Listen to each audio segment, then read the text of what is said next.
The receptionist didn't even let me reach the hallway. She stepped in front of the security door with a forced smile that disappeared the moment she recognized me. "I'm sorry, Ms. Bennett." I frowned. "I'm just here to see my mother." She lowered her voice. "You can't." I laughed, thinking she was joking. "What do you mean I can't?" She looked over her shoulder toward the administrator's office before sliding a single sheet of paper across the counter. "My instructions are to give you this." My hands were already shaking before I picked it up. Across the top in bold letters it read, "Visitation Restriction Notice." For a second, I honestly thought they'd handed me someone else's paperwork. There has to be a mistake. The receptionist looked genuinely uncomfortable.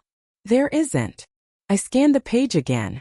According to the document, my mother had personally requested that I no longer be allowed to visit her. I stared at the sentence until the words stopped making sense.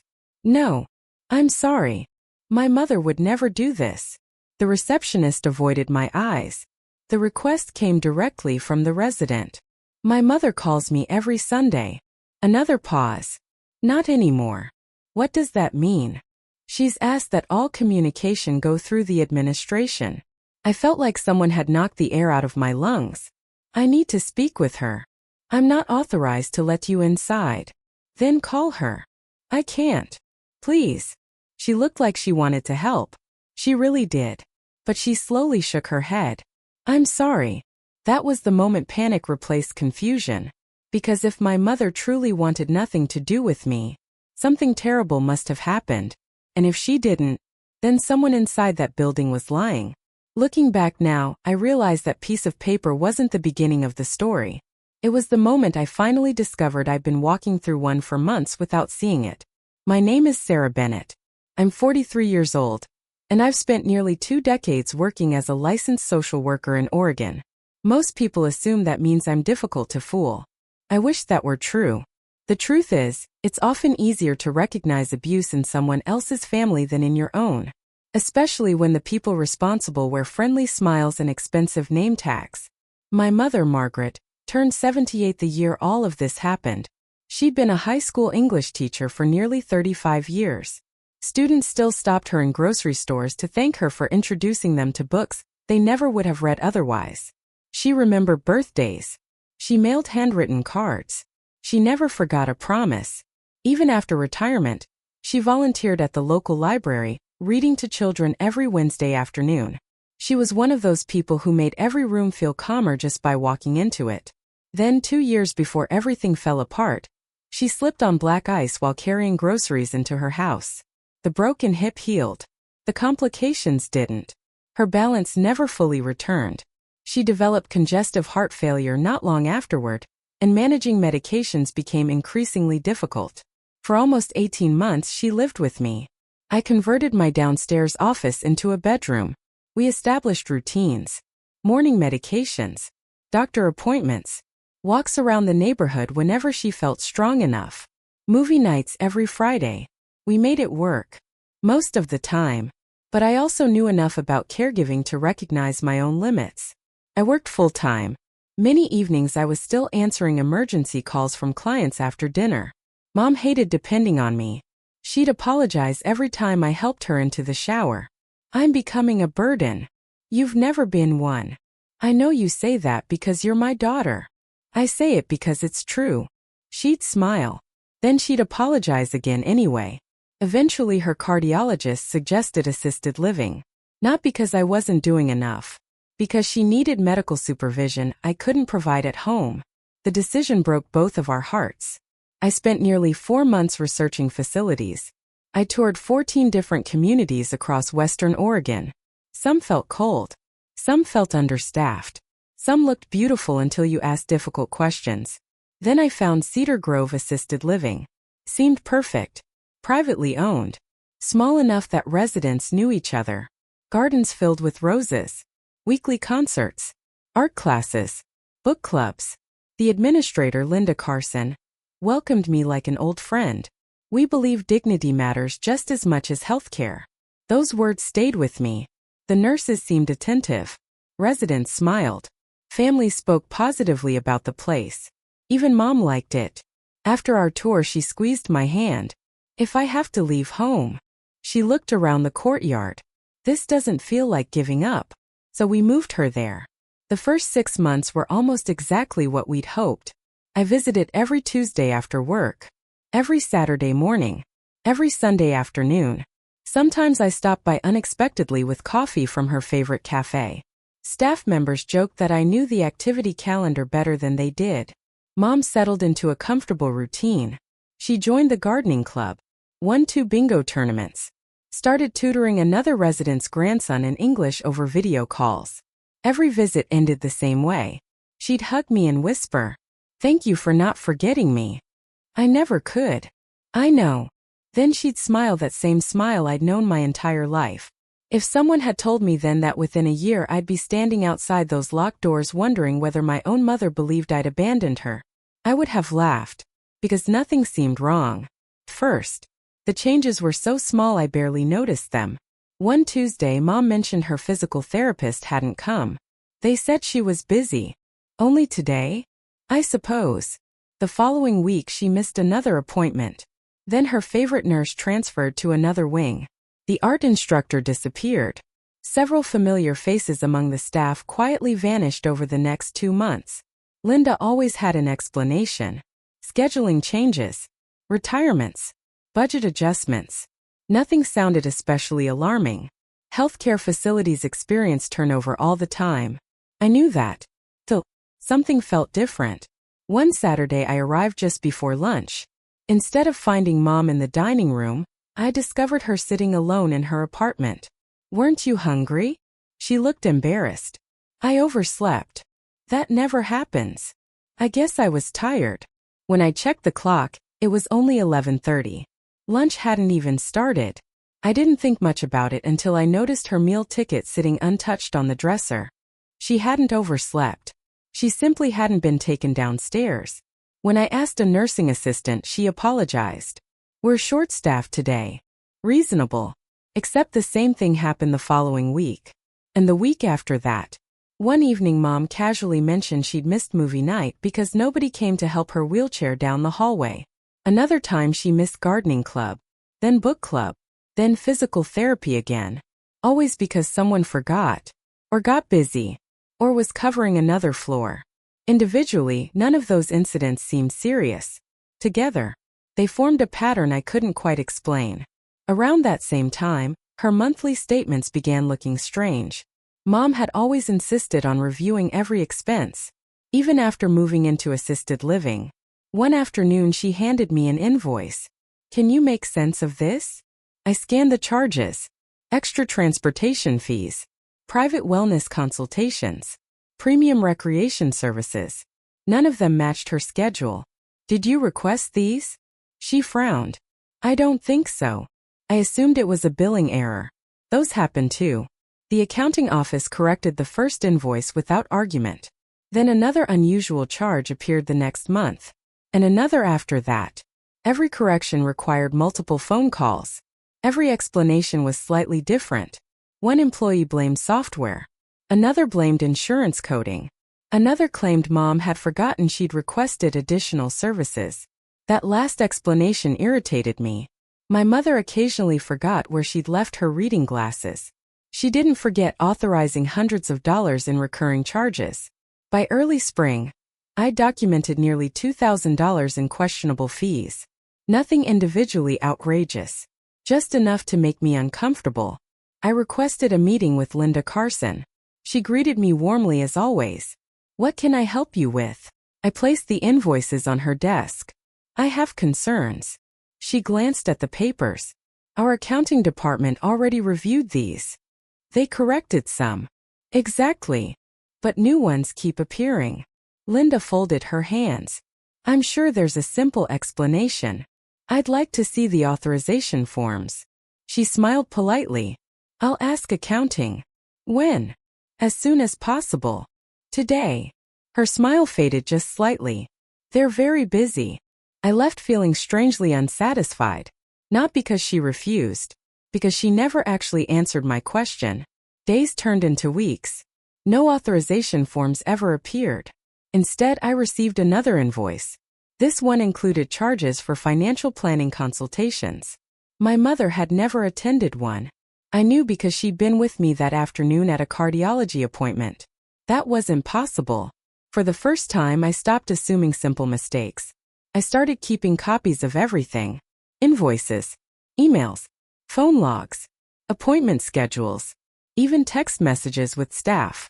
Old habits from social work die hard. Documentation matters, especially when people insist nothing is wrong. I had no idea those folders would soon become the most important evidence of my life. One rainy Thursday afternoon, I arrived without calling first. The receptionist looked startled when she saw me. "Oh, I had the afternoon off." She forced a smile. "I'm sure Margaret will be happy." As I walked toward Mom's apartment, I noticed something unusual. Her door was closed. Locked. That had never happened before. I knocked. No answer. I knocked again. Still nothing. Just as I reached for the handle, a nurse hurried down the hallway. "She's resting." I looked through the small window in the door. The room was empty. "I don't see her." The nurse hesitated. "She's at an activity." "What activity?" She glanced toward the nurse's station. "I'd have to check." My stomach tightened. "I'll wait." She walked away quickly. 5 minutes later, another employee approached me. "Margaret's meeting with administration." "About what?" "I'm not sure." "Who scheduled it?" "I'd have to ask." I waited nearly 30 minutes. Finally, Mom came around the corner. The moment she saw me, relief spread across her face. "Sarah." She reached for me immediately. Before either of us could speak, Linda Carson stepped between us with the same warm smile she'd always worn. "Margaret just finished signing some routine paperwork." Mom looked confused. "I signed something?" Linda gently touched her shoulder. "Just your monthly care update." Mom slowly nodded. "If you say so." That single sentence stayed with me all the way home. "If you say so." It didn't sound like someone who remembered signing important documents. It sounded like someone who trusted the person standing beside her. And for the first time, I wondered if that trust was being used against her. That night I couldn't stop thinking about what Mom had said. "If you say so." It wasn't just the words. It was the way she'd said them. For as long as I could remember, Margaret Bennett had questioned everything. She read every contract before signing it. She balanced her checkbook every Friday afternoon. She once returned a utility bill because it was off by $7. She wasn't suspicious. She was careful. Yet somehow, the woman who had taught me never to sign a document without reading it had casually accepted someone else's version of what she'd supposedly signed. That wasn't like her. Not even a little. The next morning, I called her before work. She answered after the third ring. "Good morning, sweetheart." Her voice immediately relaxed me. "How are you feeling today?" "Oh, I'm just watching the birds outside my window." We talked for nearly 20 minutes. About the weather. About my neighbor's new puppy. About a mystery novel she just finished. Then I asked as casually as I could, "Do you remember meeting with Linda yesterday?" There was a pause. "I remember seeing Linda." "What did you talk about?" "I'm not sure." "You signed paperwork." Another pause. "I did." "That's what Linda said." Mom sounded genuinely confused. "I don't remember signing anything." I kept my voice calm. "Do you remember what room you were in?" "No." "Were other people there?" "I think so." "I think." She sighed. "I'm sorry, Sarah." "For what?" "I feel like I should remember." I smiled even though she couldn't see me. "You don't have to apologize." But after we hung up, my concern grew. This wasn't ordinary forgetfulness. Something felt wrong. That afternoon I called Cedar Grove and requested copies of every document my mother had signed during the previous year. The woman in administration sounded pleasant enough. "We'll process your request." "How long will it take?" "Probably a few weeks." "A few weeks?" "We have procedures." "My mother signed financial paperwork yesterday." "I'm sorry. I'd simply like copies."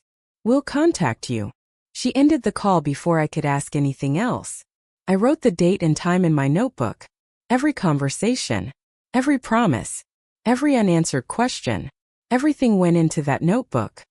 Saturday morning arrived, And I brought Mom her favorite blueberry muffins from the bakery we'd visited together for years. She smiled the moment she saw the box. I knew you'd bring breakfast.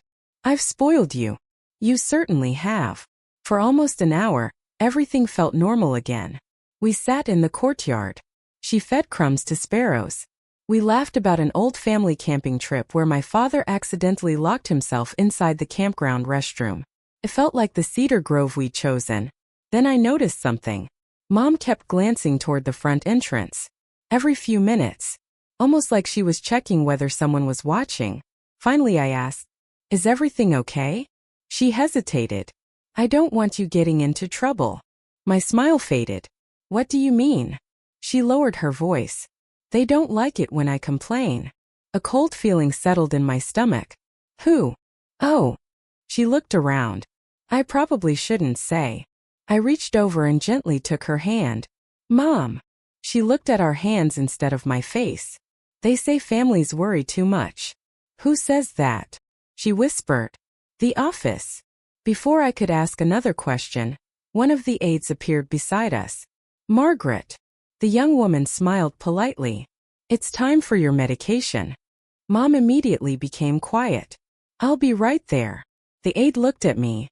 "Visiting hours are almost over." I checked my watch. It wasn't even noon. "They end at 4. She blinked. "Oh, I must have mixed up the schedule." She quickly wheeled Mom toward the building. Mom looked back over her shoulder. "I'll call you tomorrow." I waved. But something about that interaction bothered me. The aide hadn't looked forgetful. She'd looked nervous. Monday afternoon I received another invoice. This one was larger than all the previous ones combined. Over $1,200. According to the statement, Mom had received personalized financial counseling, premium recreational outings, and private wellness assessments. I immediately checked my calendar. Those dates matched the exact week she'd missed gardening club because staff claimed they were shorthanded. She couldn't have been in 2 places at once. I drove straight to Cedar Grove. Linda welcomed me into her office. "I was expecting your call." I placed the invoice on her desk. "This needs to stop." She adjusted her glasses. "Our records indicate the services were provided." "My records say otherwise." She glanced at me. "What records?" I opened my folder. Doctor appointments, medication logs, photographs from my visits, even receipts from the cafe where Mom and I had lunch during one of the supposedly billed appointments. Linda's expression became more serious. "You've kept detailed notes." "I'm a social worker." "I see." She closed the folder. "I'll have accounting review everything again." "I don't want another review." "What do you want?" "I want copies of every authorization with my mother's signature." Silence. Then Linda smiled again. "I'm afraid resident records require additional approval." "From whom?" "Our corporate office." "I'll wait." "They aren't located here." "Then give me the number." "I'm not authorized." The conversation was going nowhere. As I stood to leave, Linda spoke again. "Sarah." I turned. "I know you're worried." "I am. But sometimes families unintentionally create anxiety for residents." I frowned. "What does that mean?" "If Margaret senses you're upset." She shrugged gently. "It may affect her emotionally." It sounded reasonable. Too reasonable. The kind of sentence designed to make someone question themselves. I recognized the tactic immediately. I'd spent years helping vulnerable clients identify emotional manipulation. Yet somehow hearing it directed at me still planted a tiny seed of doubt. Was I making things worse? By the time I reached my car, I realized something. Not once during that meeting had Linda actually answered a single direct question. A week later, I arrived for my usual Tuesday visit. The receptionist looked uncomfortable. "I'm sorry." My heart immediately sank. "What now?" "Margaret isn't available today." "Why?" "She's resting." "I'll wait." She requested privacy. That made no sense. Mom hated being alone, especially on Tuesdays. Tuesday had become our day. Every resident on her floor knew that. I'd like to hear that from her. "I'm sorry. I'll wait outside her room." "I'm afraid you can't." My patience disappeared. I've visited my mother every Tuesday for almost 2 years. "I understand." No. I looked directly at her. I don't think you do. At that moment, I saw an elderly woman walking slowly down the hallway with a volunteer beside her. The volunteer smiled warmly at every resident she passed. She looked to be in her late 60s. Gray hair. Blue volunteer vest. Kind eyes. As she passed the reception desk, she briefly looked at me. Our eyes met for only a second. Then she glanced toward the administrator's office. Back at me. Almost imperceptibly. She shook her head. Just once. Then continued walking. It was such a tiny gesture I almost convinced myself I'd imagined it. The next Sunday Mom never called. She had never missed a Sunday call. Not once. I tried calling her room. No answer. Again. Nothing. Then the front desk. She's attending activities. For 3 hours? They're running late. Something inside me snapped. I drove there immediately. When I arrived, I found Mom sitting alone in the library. No activities. No residents. Just her. She looked surprised. I thought you were working. I was worried. She smiled sadly. They said you were busy. My stomach dropped. Who said that? The nurses. They told me you couldn't visit. I've been trying all day. Mom stared at me. You were. Of course. She looked genuinely confused. They told me. Her voice faded. What? They said you probably stopped coming. I couldn't breathe for a second. Why would anyone tell you that? She slowly shook her head. I don't know. I knelt beside her chair. Mom. She looked into my eyes. I will never stop coming. Tears filled hers. I was afraid. I hugged her tightly. Behind us I heard footsteps. Linda Carson. She stood just inside the library entrance. Watching us. Her expression wasn't angry. It was unreadable. Almost calculating. I didn't realize Margaret had visitors. I stood up. I've been trying to visit all week. Linda smiled politely. There must have been a misunderstanding. No. I answered firmly. There have been a lot of misunderstandings lately. For the first time since we'd met. Her smile disappeared completely. And I had the unmistakable feeling that I had just become a problem she intended to solve. The drive home should have taken 30 minutes. It took nearly an hour because I kept pulling over. Not because I was crying. Because I couldn't make sense of what had just happened. Someone had told my mother I wasn't coming. At the exact same time, someone else had been telling me she didn't want to see me. Those two stories couldn't both be true. Which meant one thing. Someone inside Cedar Grove was deliberately keeping us apart. The question was, why? The next morning I called my supervisor at the county social services office. I didn't tell her where my mother lived. I didn't mention names. I simply described the situation as a hypothetical. What would concern you the most? She answered without hesitation. Isolation. Why? Because isolation makes every other form of exploitation easier. She continued. If a resident stops seeing family members, fewer people notice unexplained injuries, missing belongings, medication changes, or unusual financial activity. I wrote every word down. Would financial exploitation fit that pattern? It often does. I thanked her and ended the call. Then I looked at the growing stack of paperwork on my dining room table. Invoices, billing corrections, phone records, calendar entries. Everything pointed in one direction. But I still didn't have proof. I needed facts, not instincts. 2 days later, I requested another meeting with Linda Carson. She agreed almost immediately. That surprised me. When I arrived, she greeted me with the same polished smile she always wore. I understand you're still concerned. I am. I hope we can resolve this. So do I. I placed 3 folders on her desk. The first contains incorrect invoices. The second contains dates when my mother missed scheduled activities. The third contains every occasion staff told each of us something that wasn't true. Linda remained calm. I'm sure there are explanations. There always seem to be. She folded her hands. Sarah, your mother is getting older. I know. Memory changes. I know. Sometimes residents unintentionally misunderstand conversations. I leaned forward. My mother may forget what she had for breakfast.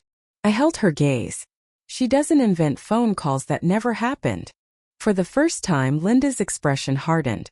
I think you're allowing your professional background to influence your personal judgment. What does that mean? It means you're seeing abuse where there may simply be ordinary mistakes. I had heard similar language before. Families who reported concerns were often described as emotional, overprotective, unable to accept aging. The problem was, that explanation only worked when the facts supported it. Mine didn't. I'd still like copies of every document my mother signed. Linda looked toward the window. Our legal department advised against releasing anything until they complete their review. When did legal become involved? Silence. You just said they were. She realized her mistake. It was simply a figure of speech. No, it wasn't.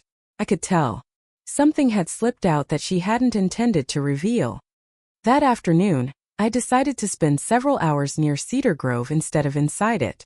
I parked across the street at a small coffee shop with a view of the main entrance. At first, nothing unusual happened. Families came and went. Delivery trucks arrived. Employees changed shifts. Then around 3 o'clock I noticed something. A white van with the logo of a financial consulting company pulled into the staff parking lot. Not the visitor lot. The staff lot. A man in a suit carried a briefcase inside. He stayed for nearly 40 minutes. When he left, he wasn't carrying the briefcase anymore. I wrote down the company name printed on the side of the van. Evergreen Senior Financial Services. Sounded legitimate. So, why would financial consultants use the employee entrance? That evening, I searched public business records. Evergreen Senior Financial Services existed, but it was tiny. Only 3 listed employees. No website. No customer reviews. No physical office beyond a rented mailbox. That struck me as odd. Companies handling retirement planning usually advertised aggressively. This one barely existed. I added another note to my notebook. The following Saturday, I arrived early for my visit. As I walked through the lobby, I recognized the volunteer I'd seen the week before. She was arranging fresh flowers near the front desk. She smiled warmly. You must be Sarah. I stopped. I'm sorry. Have we met? She laughed softly. No. But Margaret talks about you every week. My heart tightened. She does. Every chance she gets. The woman extended her hand. I'm Evelyn. I volunteer here on weekends. We chatted for only a minute before another volunteer called her away. As she walked off, she quietly said, Your mother is waiting in the sunroom. That struck me as strange. Nobody had told me where Mom was. Evelyn somehow knew. Mom seemed brighter that day. We spent nearly 2 hours doing crossword puzzles. Halfway through, she reached into the pocket of her cardigan. I almost forgot. She handed me a folded napkin. Inside was a butterscotch candy. I laughed. You've been saving this? They only give us one. So you saved yours for me? She smiled. You've always liked them. I couldn't remember the last time someone had done something so small that meant so much. Then her smile faded. I think someone has been moving my things. What things? My address book. My check register. My reading glasses. Are they missing? No. They're just. She searched for the word. Somewhere else. Did you tell anyone? They said I probably forgot. That answer didn't sit right with me. Mom had been meticulous her entire life. She arranged everything the same way every day. Even after moving into Cedar Grove. Random forgetfulness didn't explain belongings repeatedly changing places. As we walked back toward her apartment, I noticed her bulletin board. Family photographs. Birthday cards. A calendar. Something immediately caught my attention. The calendar was almost empty. That was impossible. Every Tuesday had always been marked Sarah visit in Mom's handwriting. Every Sunday read phone call. Now, those notes were gone. Completely erased. Mom. She looked up. Did you buy a new calendar? No. Who wrote this one? She frowned. I thought I did. I pointed to the blank Tuesdays. You always wrote down our visits. She stared at it. I did. No, Mom. I spoke gently. Someone erased them. Confusion spread across her face. Why would they do that? I wished I knew. As I left the room, Evelyn happened to be passing the hallway again. She glanced toward the nurse's station before quietly catching up to me. Sarah. Her voice was barely above a whisper. May I ask you something? Of course. Has Margaret ever told you she wanted fewer visits? I stopped walking. Never. She nodded slowly. I didn't think so. What do you mean? She hesitated, then looked around to make sure no one was nearby. I've volunteered here for almost 11 years. And I notice things. What kinds of things? She took a slow breath. I've noticed certain residents become harder to find. My stomach tightened. Harder to find? Especially when family members arrive unexpectedly. I stared at her. Why are you telling me this? Because your mother cries after you leave. My chest ached. She thinks she's becoming a burden. She told me everyone is busy. I shook my head. I've never missed a visit. I know. Evelyn's eyes filled with sadness. I don't think Margaret does. For a moment, neither of us spoke. Then she quietly added, I've wanted to talk to you for weeks. Why didn't you? I wasn't sure who I could trust anymore. Before I could respond, another employee rounded the corner. Evelyn immediately stepped back. Her warm smile returned as if we'd been discussing the weather. I'll see you next Saturday. I nodded, but before she walked away, she slipped something into my hand. A tiny folded piece of paper. I waited until I reached my car before opening it. Only one sentence was written inside. Don't call. Meet me Tuesday at 6:30 a.m. behind the community garden. No explanation. No signature. Just those words. I looked back toward Cedar Grove. Through the second-floor window, I could see someone standing in the administrator's office. Linda Carson. She wasn't looking at paperwork. She was looking directly at the parking lot. Directly at my car. I folded the note, placed it inside my notebook, and drove away with one overwhelming thought. Whatever Evelyn wanted to tell me, she was afraid someone inside Cedar Grove would hear it. I barely slept Monday night. Every time I closed my eyes, I pictured my mother sitting alone in her room, believing I had stopped coming to see her. At 6 o'clock Tuesday morning, I was already parked a block away from Cedar Grove. The assisted living community looked completely different before sunrise. There were no visiting families, no activity directors, no music drifting through the courtyard, just a few employees changing shifts and the quiet hum of maintenance trucks. At exactly 6:28, I walked toward the community garden behind the building. Evelyn was already there. She stood beside a raised flower bed, wearing the same blue volunteer vest she always wore. When she saw me, she didn't smile. Instead, she looked over both shoulders before speaking. Thank you for coming. You sounded frightened. I am. She took a deep breath. I've been trying to decide for months whether I should tell someone. What happened? It didn't start with your mother. My heart sank. What do you mean? It started with another resident almost a year ago. She looked down at the flowers. Her son visited every Wednesday. And one month she suddenly told everyone she didn't want visitors anymore. Just like my mother. Evelyn nodded. Then it happened again. To someone else? Yes. And again. I stared at her. How many? I honestly don't know. A chill ran through me. Why didn't families report it? Some did. What happened? They were told the residents had made their own decisions. Exactly what I had been told. Evelyn reached into her canvas bag. I've kept something. She handed me a thick envelope. Inside were dozens of photocopies. At first, I didn't understand what I was looking at. Then I recognized the heading. Resident Activity Sign-in Sheet. Every page listed daily activities. Book club. Exercise classes. Movie afternoons. Garden hour.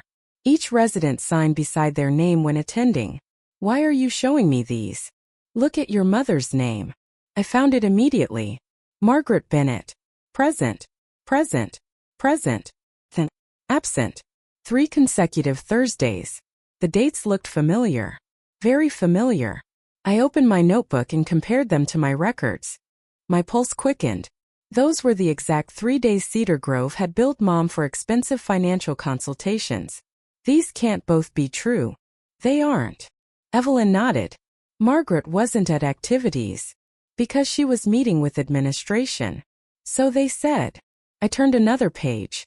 Another absence. Another financial charge. Another meeting. Again. And again. Every unexplained invoice matched a day my mother mysteriously disappeared from normal activities. How long have you had these? Almost a year. You copied them? I volunteer in the activities office. She looked embarrassed. I wasn't trying to spy. What made you start? The first resident who suddenly stopped seeing her daughter. What happened? Evelyn's voice became quieter. I saw staff wheel her toward the administrative offices. Then, later that afternoon, she told everyone her daughter no longer cared about her. My stomach tightened. Did you tell anyone? I tried. What happened? I was told I must have misunderstood. She looked toward the building. After that, I started paying attention. For nearly an hour, Evelyn carefully explained everything she'd noticed. Residents who regularly attended activities would suddenly disappear for an hour. When they returned, they often seemed confused. Within days, financial paperwork would appear in their files. Some families stopped visiting after being told the residents wanted distance. Others simply visited less because phone calls became shorter and stranger. I couldn't prove anything. She pointed toward the sign-in sheets. Until I realized the attendance records kept matching the financial paperwork. Does anyone else know you have these? No. You're sure? I've hidden them at home. I looked through the copies again. One detail stood out immediately. Every questionable absence occurred on either Tuesday or Thursday mornings. Always between 10 and noon. Always while activities were taking place elsewhere in the building. Couldn't be a coincidence. I drove directly to Sarah Whitmore's office. She listened without interrupting as I explained everything. When I finished, she slowly stacked the sign-in sheets into a neat pile. This changes things. How? Until now we suspected billing errors. She tapped the papers. Now we may be looking at intentional isolation. What can we do? We need more evidence. I've been collecting evidence for months. I know. She smiled gently. But this has to survive legal scrutiny. She leaned forward. Sarah. What? Don't confront the facility. I wasn't planning to. Good. If they're doing what we think they are doing. She paused. They'll start destroying records the moment they know someone is watching. 2 days later, I received a voicemail from Cedar Grove. It was Linda. Sarah, we'd like to schedule a care conference regarding your mother. Her tone sounded unusually cheerful. Almost rehearsed. I called back. When? Tomorrow morning. I'll be there. The meeting lasted less than 15 minutes. Linda sat beside the nursing director and a woman I'd never met before. This is Melissa from Resident Relations. Melissa smiled politely. We're concerned Margaret has become emotionally dependent on your visits. I stared at her. I'm sorry. We believe reducing family stimulation may improve her adjustment. I couldn't believe what I was hearing. Reducing family stimulation? Linda folded her hands. Sometimes residents thrive with greater independence. My mother has lived here for 2 years. I understand. So why would she suddenly need less contact with her daughter? Melissa answered this time. Margaret expressed that she feels guilty taking up your time. I recognized the language immediately. It sounded polished, clinical, prepared. What exactly did she say? The room became quiet. Melissa glanced toward Linda. I don't have her exact words. I'd like to see the written request. We'll have to review privacy procedures. There are no privacy procedures preventing me from seeing paperwork my mother signed, while I hold financial power of attorney. That caught them off guard. Linda recovered first. We'll speak with legal. Again. Legal. Always legal. Never answers. When I returned to my car, I noticed a folded piece of paper tucked beneath the windshield wiper. There was no envelope. Just one handwritten sentence. They're watching Evelyn now. Be careful. No name. No signature. I immediately looked around the parking lot. Families loaded groceries into cars. Employees walked toward the entrance. No one seemed to be paying attention to me. Yet someone had known exactly where I'd parked. Someone wanted to warn me. Or frighten me. I wasn't sure which. That Saturday I arrived for my usual visit. Evelyn wasn't arranging flowers. She wasn't in the activity room. She wasn't in the garden. Finally, I asked another volunteer where she was. The woman looked surprised. Haven't you heard? Heard what? Evelyn resigned. I froze. Resigned. Yesterday. She loved volunteering. I know. The woman shrugged sadly. They said she decided it was time. No. Something was wrong. Very wrong. I tried calling the only number Evelyn had written on the back of one of the activity sheets. Straight to voicemail. Again. No answer.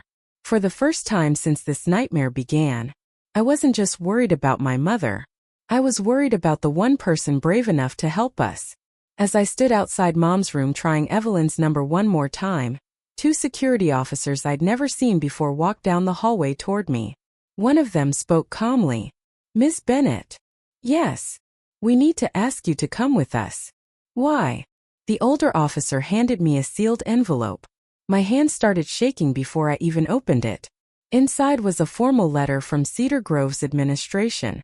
The first line read, effective immediately, your visitation privileges have been suspended at the request of resident Margaret Bennett. It was the very same notice that had once seemed impossible. Only now, I knew it hadn't come from my mother. Someone had finally decided the easiest way to stop my questions was to make sure I never saw her again. I read the visitation notice 3 times before looking back up. This isn't from my mother. The older security officer shifted uncomfortably. Ms. Bennett, we're only following instructions. I have financial power of attorney. I'm sorry. I have medical authorization. You'll need to discuss that with administration. I looked past them toward the hallway that led to Mom's apartment. I just want to tell her I'm here. Neither man moved. One quietly replied, please don't make this harder. Harder. As if I were the problem.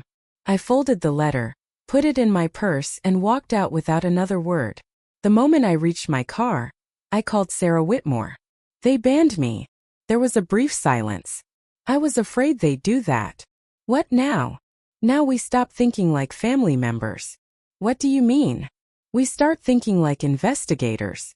That afternoon, Sarah filed an emergency petition asking the court to review my mother's visitation restriction and financial records. At the same time, she contacted Oregon's Adult Protective Services and the state agency responsible for licensing assisted living communities. Unlike my earlier complaints, this report included evidence. Not assumptions. Evidence. The questionable invoices. The missing authorization forms. My mother's medical appointments. Evelyn's activity sign-in sheets. Phone records. Calendar entries. Copies of every email. Even the timeline showing that every disputed financial document matched days when my mother had been removed from normal activities. For the first time, someone outside Cedar Grove was looking at the whole picture. 3 days later my phone rang. The caller ID showed an unfamiliar number. Sarah. It was Evelyn. I nearly cried with relief. Evelyn, are you okay? I'm safe. Why did you disappear? I didn't resign. Those 4 words made my stomach tighten. What happened? I was told not to come back. By who? The administrator. What reason did she give? She said my volunteer services were no longer needed. I leaned back in my chair. They fired you. I wasn't technically an employee. But yes. Because you helped me. I think they suspected I was asking too many questions. She took a slow breath. I have something else. What? Something I never thought I'd need. That evening we met in the parking lot of a small church halfway between our homes. Evelyn opened the trunk of her car. Inside sat 3 storage boxes. I've been volunteering at Cedar Grove for 11 years. She smiled sadly. I take pictures at almost every event. Birthday parties. Holiday dinners. Garden club. She nodded. I make memory albums for residents. I didn't understand. Then she handed me several photo albums. Look at the dates. I flipped through them. Every activity was carefully labeled. Residents smiled into the camera. Staff members stood beside them. Then I noticed something. On the exact dates Mom had supposedly attended financial planning sessions, She appeared in none of the photographs. Neither did 4 other residents whose families had gradually stopped visiting. Evelyn opened another folder. I also kept volunteer attendance logs. Another timeline. Another pattern. Every suspicious financial meeting happened while activities were underway elsewhere. Residents were quietly removed from group events, then returned before lunch, almost as if nobody was supposed to notice they had ever been gone. Except Evelyn had noticed. For nearly a year. The investigation officially began the following Monday. State investigators arrived without warning. They interviewed residents separately, reviewed medication logs, compared billing records, examined surveillance footage, requested employee schedules. One investigator later told me something that stayed with me. Facilities built on honesty usually welcome transparency. And dishonest ones? They panic. Cedar Grove panicked. Employees suddenly began resigning. Computers were taken offline. Boxes of paper records were moved from office to office. One maintenance worker reported seeing documents being shredded after business hours. Fortunately, the investigators had already obtained a court order preserving every financial record. Nothing could legally disappear now. A week later, Sarah called me. They found the authorization forms. My heart raced. And none of them were signed in your mother's apartment. What?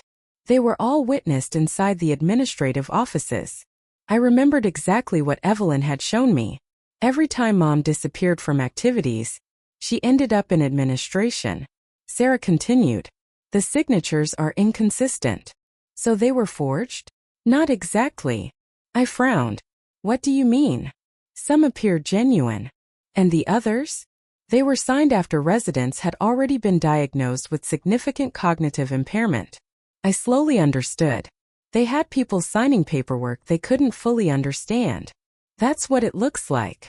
Then came the breakthrough none of us expected. One of Cedar Grove's former nurses contacted investigators. She agreed to testify. According to her, administrators routinely told staff not to notify certain family members whenever financial reviews were scheduled. Residents would be told their children were too busy to visit. Some were encouraged to believe their families no longer wanted to be involved. They became easier to influence once they felt alone. When I heard those words, I had to leave the room. I couldn't stop thinking about my mother sitting in that library, believing I had chosen work over her. The emergency court hearing took place less than a month later. It wasn't a criminal trial. Not yet. Its purpose was to determine whether Cedar Grove had violated residents' rights. The courtroom was full. Families, reporters, state investigators, former employees. I hadn't expected to see so many people. Then I realized something. We weren't the only family. There were dozens, each carrying their own folders, their own photographs, their own unanswered questions. Evelyn testified first. She explained how residents repeatedly disappeared during activities. She presented the original sign-in sheets she'd carefully copied over the past year. Then she showed the photo albums. Date after date, activity after activity.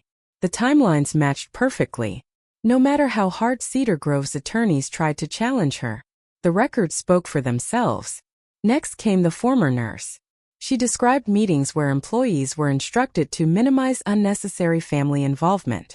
She admitted she'd stayed silent too long. Then she looked directly at the judge. I came here because those residents deserved better. The courtroom became completely silent. Finally, it was my turn. I described every phone call, every incorrect invoice, every canceled visit, every promise that copies of the paperwork were coming soon. Then I looked toward Cedar Grove's administrator, Linda Carson. For the first time since I'd met her, she wouldn't meet my eyes. The judge reviewed the evidence for nearly an hour. When he finally spoke, his words were calm, but unmistakably firm. The court finds sufficient evidence of systematic interference with resident-family communication. No one moved. He continued. There is also substantial evidence suggesting financial decision-making occurred while residents were isolated from their designated advocates. He ordered an independent temporary administrator to take over Cedar Grove immediately. All visitation restrictions were suspended pending individual review. Financial records were placed under state supervision. Adult Protective Services was authorized to interview every resident privately. Families who had spent months wondering if they were imagining things finally had answers. I drove straight from the courthouse to Cedar Grove. This time, no one stopped me. No security officers. No receptionist with a prepared statement. Just a temporary administrator who quietly said, "Your mother has been asking for you." I found Mom sitting by the window in her room. She looked up. For a second she simply stared. Then tears filled her eyes. "I knew you'd come." I crossed the room and hugged her tighter than I ever had before. "They told me you were angry," she whispered into my shoulder. "They said I was bothering you." I couldn't speak. "They said you'd moved on with your life." I gently held her face. "Mom." She looked at me. "I never stopped coming." She nodded slowly. "I know that now." The state investigation continued for months. Several employees lost their licenses. Linda Carson resigned before disciplinary hearings began. Civil lawsuits followed. Multiple families recovered improperly charged fees. Residents were given new protections, including mandatory independent advocates for major financial decisions. Cedar Grove remained open under entirely new ownership and leadership, with strict oversight from state regulators.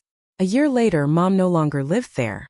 She moved into a smaller nonprofit assisted living community, just 15 minutes from my house. It wasn't as fancy. The furniture didn't match. The gardens were smaller. But every employee knew her by name. And every Tuesday afternoon we still had blueberry muffins together. What happened changed my life forever. I returned to social work, but I couldn't forget the families I'd met in that courtroom. So I started something new. With help from Evelyn, Sarah Whitmore, and several other families, we created a nonprofit dedicated to protecting older adults from financial exploitation and isolation. We trained volunteers, educated families, helped people understand the warning signs we'd missed. The first volunteer application we approved had only one name at the bottom, Evelyn. She smiled when I handed it to her. "I suppose I finally found where I belong." I smiled back. "You found it the day you decided one forgotten sign-in sheet was worth saving." She laughed softly. "I almost threw those copies away." "I'm very glad you didn't." Sometimes justice doesn't begin with a courtroom. Sometimes it begins with one ordinary person deciding that something doesn't feel right and refusing to look away.